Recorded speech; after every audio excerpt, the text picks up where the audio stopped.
Assalamualaikum warahmatullahi wabarakatuh. Alhamdulillahirabbil alamin wa bihi nasta'inu ala umurid dunya waddin. Wassalatu wassalamu ala asrafil anbiya'i wal mursalin sayyidina Muhammadin wa ala alihi wa sahbihi ajma'in, amma ba'du. Pemirsa kalam Ramadan yang dirahmati Allah, pertama-tama marilah kita panjatkan puja dan puji syukur kita kehadiran Allah Subhanahu wa taala, karena dengan limpahan nikmatnya kita bisa berpuasa di bulan suci Ramadan kali ini.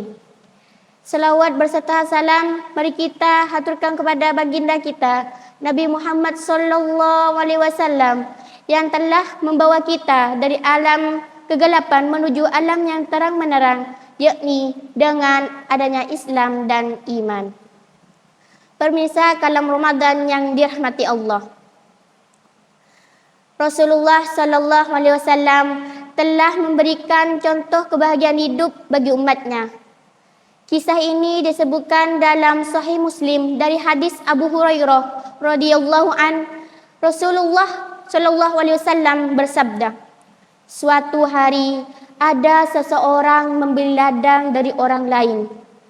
Kemudian orang itu menemukan pundi-pundi yang berisi emas dari ladang tersebut.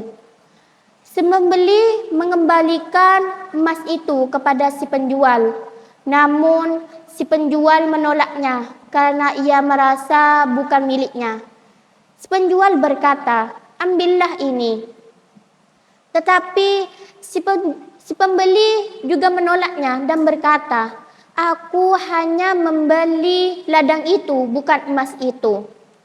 Keduanya tetap tak mau menerima harta itu karena si penjual pun menyatakan bahwa ia menjual ladang itu dengan segala isinya. Dan akhirnya mereka mencari seorang hakim untuk membantu memecahkan persoalan itu. Hakim yang ditunjuk mereka itu bertanya kepada mereka, apakah mereka mempunyai anak? Ternyata ada. Yang satu memiliki anak laki-laki dan yang satunya memiliki anak perempuan. Kemudian hakim itu berkata, kawinkanlah mereka berdua dan pakailah emas itu untuk menyelenggarakan pernikahan mereka. Si penjual dan si pembeli terpaksa bersengketa dan berselisih. Dan akhirnya harus mencari seorang hakim. Persengketaan ini bukan dikarenakan nafsu serakah ingin menguasai harta itu. Namun sebaliknya, mereka tak mau menerima harta yang bukan haknya, juga tidak ingin memiliki harta yang bukan dari jerih payah mereka. Dan bahkan mereka berusaha untuk menjauhkan diri dari pengaruh harta duniawi. Mereka takut itu akan menggoyahkan dan mengancam akhlak dan moral, juga mengganggu ketentraman mereka selama ini, karena hal itu yang mahal harganya. Ketentraman jiwa dan hati merupakan suatu hal yang disenangi oleh Rasulullah sallallahu alaihi wasallam jika didapatkan oleh umatnya. Dan inilah yang sebenarnya inti kebahagiaan dan kunci kesempurnaan hidup bagi manusia. Si pembeli yang menemukan emas dari ladang yang dibelinya itu menganggap itu bukan dari hasil jerih payahnya dan juga bukan dari perjanjian jual beli yang dilakukannya. Keyakinannya yang terjaga mengatakan bahwa keuntungan gelap itu bertentangan dengan keyakinan dan cara yang ada di hatinya selama ini, yaitu hidup tenang dengan kesederhanaan. Dia takut dengan kepemilikan harta temuan itu akan mengganggu atau merusak ketentraman jiwanya selama ini, juga bahkan akan menyiksa jiwa dan hatinya. Si penjual adalah termasuk orang yang sedikit adanya di dunia ini. Orang yang menemukan arti kebahagiaan sebenarnya, orang yang mengerti akan ridho atas dirinya juga penuh dan ikhlas atas segala yang diterimanya selama ini. Dengan pengalamannya yang banyak, maka ia adalah orang yang justru lebih sederhana, lebih teliti dan hati-hati. Dia tak mau merusak suatu ketentraman jiwanya selama ini dengan suatu hal yang baru yang mungkin akan menembuskan petaka. Banyak sahabat Rasulullah SAW yang kaya, di antaranya Abdurrahman bin Auf radhiyallahu an dan Utsman bin Affan radhiyallahu an. Tetapi Muslim yang baik akan melihat harta dengan secara sepintas. Dan mereka tidak pernah keluar jalur dari kesederhanaan dan istiqomah. Mereka juga tidak pernah merasa disaingi oleh yang lain.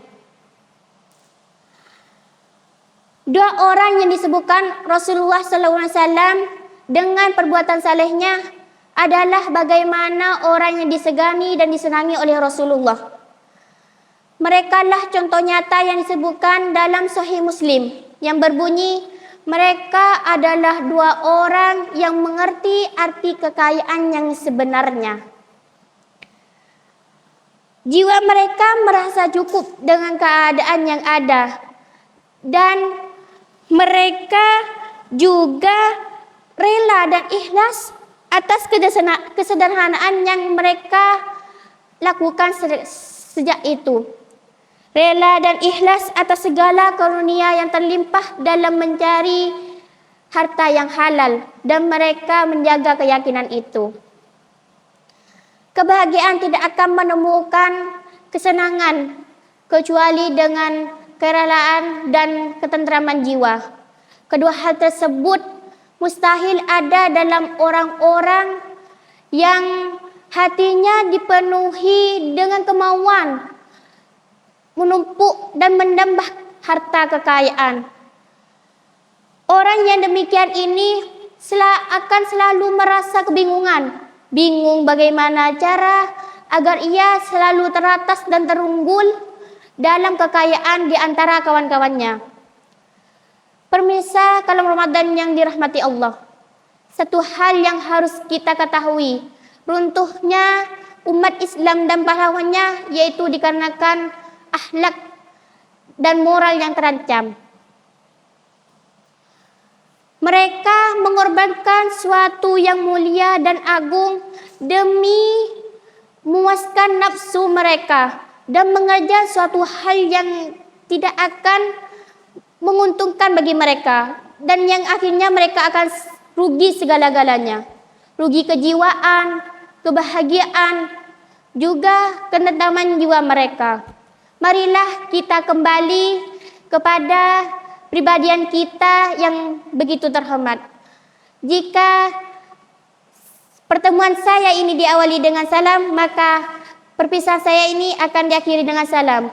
Akhirul minni, assalamualaikum warahmatullahi wabarakatuh.